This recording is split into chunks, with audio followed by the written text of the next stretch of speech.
would do a little update on my endometriosis and being on the Mirena for 2 months and how it's been with the new medication. So for the first month it was still pretty awful, coming off of my old hormones and moving to the new hormones. I was really tired all the time, still feeling angry most of the time, and the pain was still pretty much there all the time. So for the first month it was still pretty bad. I was really struggling, and if I didn't know that I needed to give it 3 months, it would have been out and I would have been in complete hopelessness. But I kept it on, or kept it in, and so now I've just finished my 2nd month, and this month has been better, a lot better. But my energy, I would say, is probably the most improved. I'm generally pretty good. My energy levels are equal to the amount of sleep I get, the amount of stuff that I have going on, so that's been a definite plus, because when you add tired on top of emotional, like hormonal stuff, and then pain, it was just pretty unbearable at times, and I was a wreck. So this month has been better simply because of that. I mean, the fact that I've got energy just makes a world of difference, even then, like how I can manage my pain, because I have energy, and so even if I'm in pain, I can still do things, and I can still like go about my life and kind of just ignore the pain, or if it's bad enough, I'll take some Advil or something like that. But before, because my energy was zapped on top of everything else, I really had like no physical way of doing anything, and I just always felt horrible. And like I could cry all the time because I was so exhausted and emotional and everything, and I was just frustrated with just this continual downslide of my health. So then so pain level for the 2nd month has gotten better. My endometriosis seems to be kind of leveling and getting more kind of predictable. It is not getting worse. It's not gone, but it is getting better. I would actually say my endometriosis pain is almost resolved. What has been affecting me lately in the last 2 weeks is my right ovary has been in a lot of pain. I don't know, because I've never had any laparoscopy done to look where my endometriosis is. I know it's on my bowels, I know it's on my gut, a little like on my stomach or intestines, somewhere in that area, and I'm wondering if it's also on my right ovary. I've always had issues with my right ovary. That's where all my cysts form. That's where I'm always in extreme pain when I have a when I'm ovulating or something like that. It's always my right ovary. So I'm guessing I've got endometriosis on that, and so it just always gets exacerbated.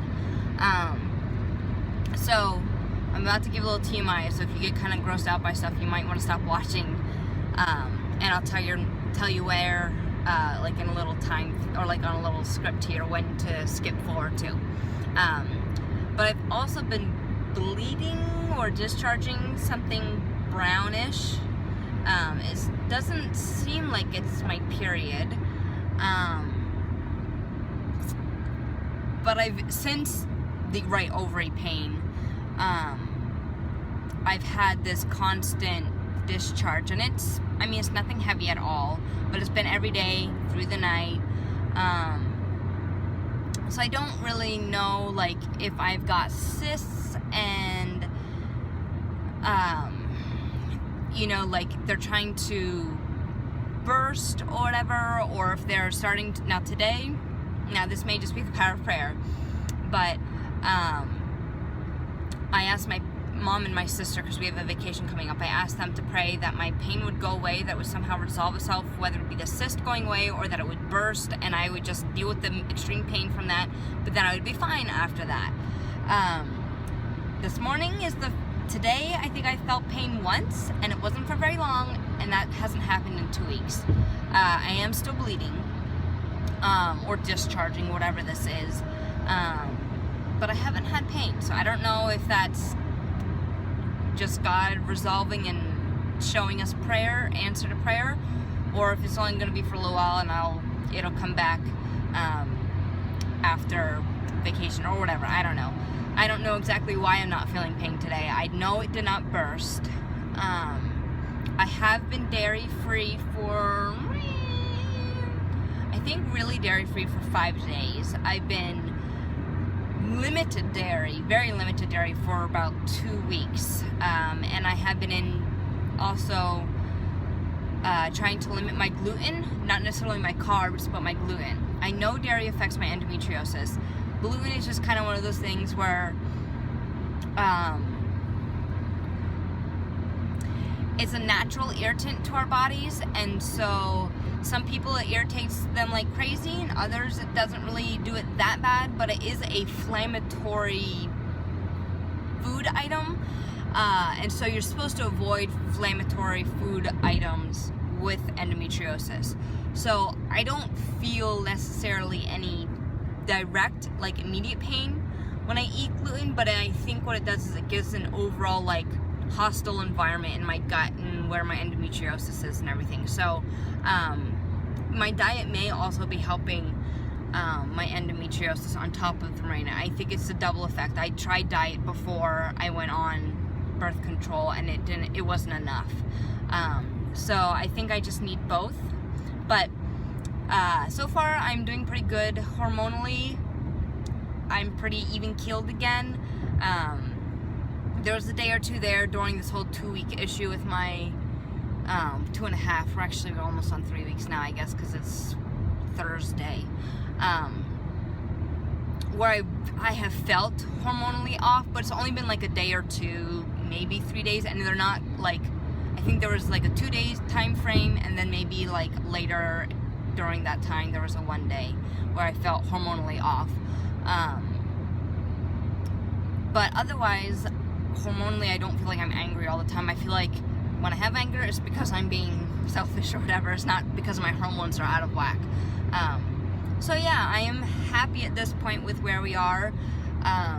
Obviously, I want to give it another month and see how this goes, especially with my ovaries and everything, and see what goes on. I know if I go to the doctor, they're not going to really do anything unless I'm in extreme pain. Will they give me an ultrasound and see if it needs to be removed, any cysts? I've never had to have a cyst removed.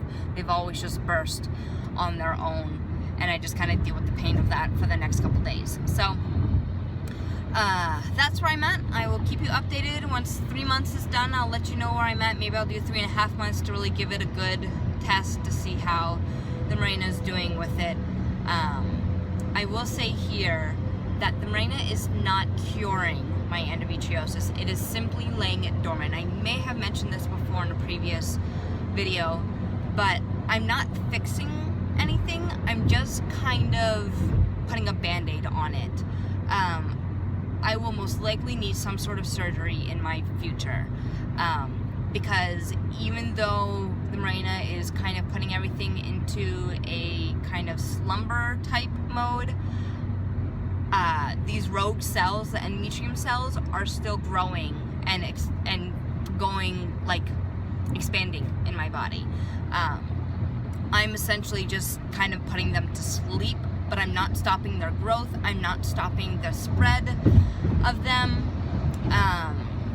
So I will most likely, at one point, what usually happens is the birth control stops working, and you end up having to get surgery because it's gone so rogue. The other problem is that most obstetricians are not qualified to do it. So at this point, I would have to go out of network and travel for the surgery. So this point in my life, I don't feel like I am prepared for that, because the Mirena is working, or seems to be helping and working. I'm going to postpone that surgery, hopefully. So yeah, that's where we're at, and I will see you on my next update.